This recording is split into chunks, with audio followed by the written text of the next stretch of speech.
Good morning, Morning Musings by Melinda. Oh my goodness, the fires in California are so frightening, aren't they? And I have a friend who's been evacuated from his house, and I'm in contact with him, and it's a scary proposition to be sitting in a hotel room and wondering if your house is going to be there when you get home. We have all kinds of things happening on the earth plane right now that are so overwhelming that it's hard not to get angry. And I wanted to talk to you today about understanding anger. You know, one of the things that benefited me the most was reading a book called The Artist Way by Julia Cameron. It's The Artist Way by Julia Cameron. And one thing struck me for all these years later, maybe 20 years later after reading that book, is to understand that anger can actually point a direction or give us a map. Because sometimes anger can be like rocket fuel. It can project us into doing something. If we're fed up or angry with ourselves for being unhealthy, for example, and we use that anger as the fuel to get to the gym or to take a walk in the morning or to eat properly, then anger is a good thing. Like most emotions on this planet, there is a positive charge and a negative charge to all of them. I always liken the human soul to a car battery. The car battery needs both a positive volt and a negative volt in order for the battery to work so the car can run.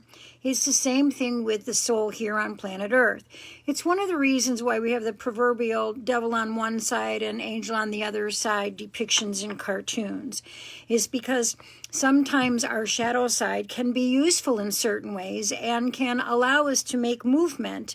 And without understanding our shadow, we can't move into our light. And people who use Jesus as an excuse to judge, or people who use spirituality as an excuse to not look at their personal responsibility for their karmic profile and what makes them tick, are not really understanding the whole process of what our soul is supposed to be learning on the planet. But that's okay. It's their life, and we know in our discernment that as we progress, we need to just take care of ourselves and allow others to do their own thing. However, sometimes people can have an anger problem. An anger problem is that person, you know, that the anger is seething right below the surface in a continuous way. Like you just know it, and you're walking on eggshells around them all the time, which is a terrible way to live. You should never be walking on eggshells in your life.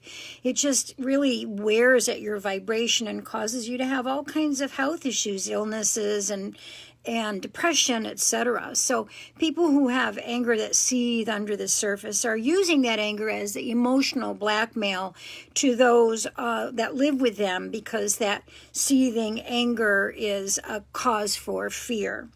So what do you do when you're angry all the time? I mean, there's a lot of angry people on the planet right now, or especially here in the States as we go towards the election, and I'm afraid we're going to have a shit show after the election no matter who wins, and we all have to keep our anger at bay somehow, because there's always a small faction of people, no matter where they come from, that takes advantage of unrest and uses it to create chaos.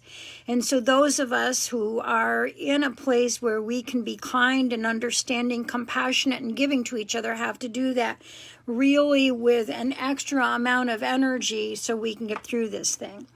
But the anger that we have can be put into balance with a few things, okay? And again, I'm getting this from a Psychology Today article, Kara Birnbaum, okay? She says, rage-proof your days. And so sometimes we're going to have to turn off social media to rage-proof our days, or just scroll past something that makes you feel like you want to scream. I'm just like everybody else. There are times that I see things and I say, what? What? Where are you getting that? But you know what?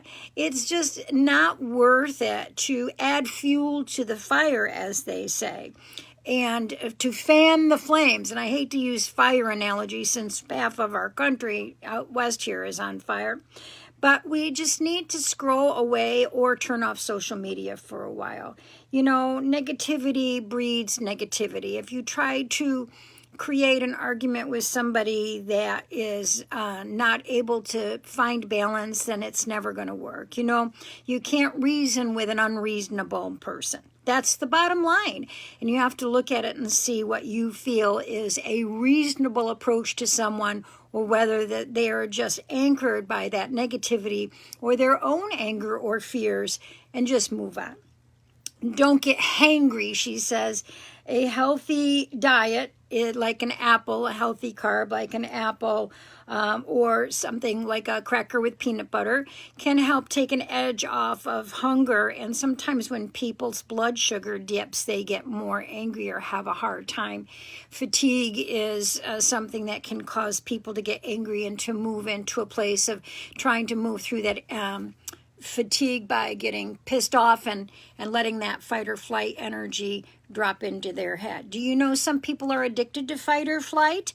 That adrenaline that drops in their head, they get so addicted that they, start fights, they start that chaos, they start, just being ticked off, just in order to get that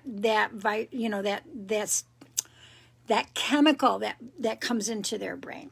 Okay, declutter is a way to work through some of your issues if you're raging and angry, and do one thing at a time, according to this article on Psychology Today.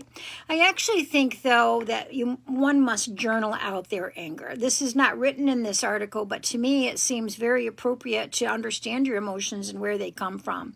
To recognize if they're a trigger back to something else from another relationship, something that you were taught when you were a child, something that you've been conditioned to feel. You have to start unraveling what you've been conditioned to feel so that you can process things appropriately and find the balance around it. So journaling is a helpful tool for that. So I hope you're using your anger as rocket fuel to move forward in a productive way. But if anger is tripping you up, or you're living with someone that's angry all the time, take a good look at that and see what you can do to find the balance around it. Don't live in a situation where you're walking on eggshells all the time. It's never fair to what you're supposed to be doing with your soul on the earth plane as far as growth is concerned. And don't let your anger eat you up in a way that it turns into something like heart disease or cancer. I hope you have a very good day, and I'll talk with you tomorrow.